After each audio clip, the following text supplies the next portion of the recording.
من فرص رمضان العظيمة جدا قول النبي صلى الله عليه وسلم: ولله عتقاء من النار وذلك في كل ليلة. في كل ليلة صلاة التراويح، فنقدر ان احنا نسمي صلاة التراويح رحلة العتق من النار. وانا في كل ليلة كده بجهز نفسي وبتوضى وبلبس ونازل من بيتي ورايح المسجد عشان اصلي التراويح، استحضر المعنى ده، ان الرحلة دي رحلة العتق من النار. وانا داخل المسجد وانا بصلي وانا ما بين الركعات وانا ساجد مستحضر ان الرحلة دي رحلة العتق من النار. انا مش عايز اطلع من المسجد غير لما يكون ربنا سبحانه وتعالى اعتقني من النار. ببذل كل حاجة، بركز مع الامام وهو بيصلي، بركز في ركوعي، في سجودي، في ادعيتي اللي بدعي بيها، واقول اللهم اعتق رقبتي من النار.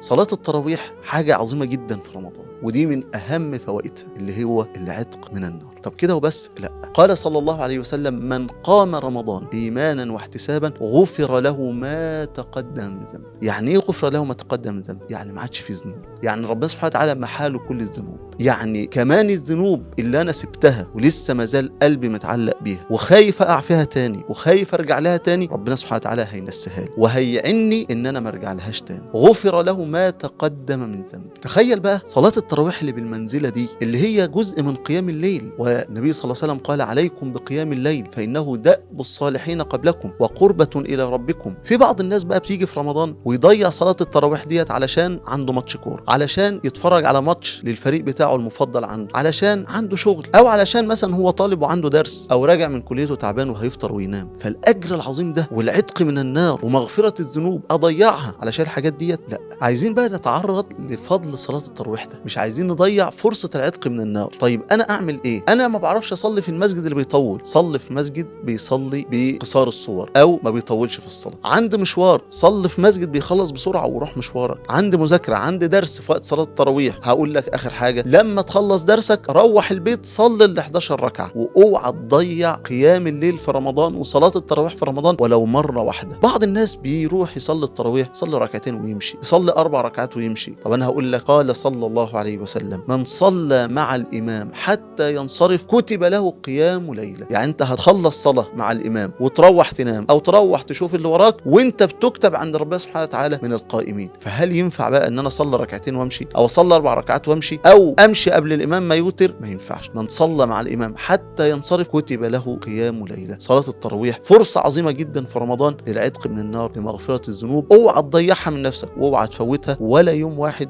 ولا ليلة واحدة من رمضان.